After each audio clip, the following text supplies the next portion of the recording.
అందరికీ praise the lord.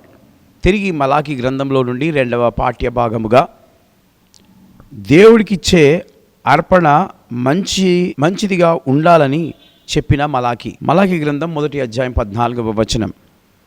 నేను ఘోరమైన మహారాజునై ఉన్నాను, అన్యజనులలో నా నామము భయంకరమైనదిగా ఎంచబడుచున్నది, సైన్యములకు అధిపతియగు యెహోవా సెలవిచ్చుచున్నాడు.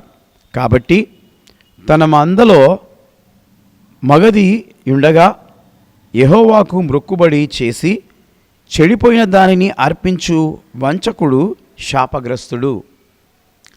దేవుని బిడ్డలారా, దేవుడు మనకు కలిగిన దానిలో మంచి దానిదిగా ఉండాలని, చెడిపోయిన దానిని మనము అర్పించకూడదని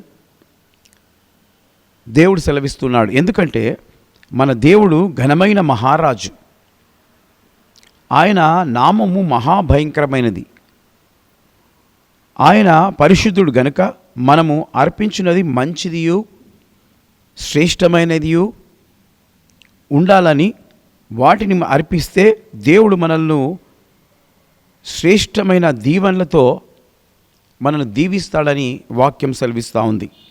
కాబట్టి నీవు ఇచ్చే అర్పణ, నీవు ఇచ్చే కానుక అది మంచిది అయి ఉండాలి, మంచి మనసుతో నీవు ఇవ్వాలి. అప్పుడు దేవుడు మెండుగా నిన్ను నీ కుటుంబాన్ని దీవిస్తాడు.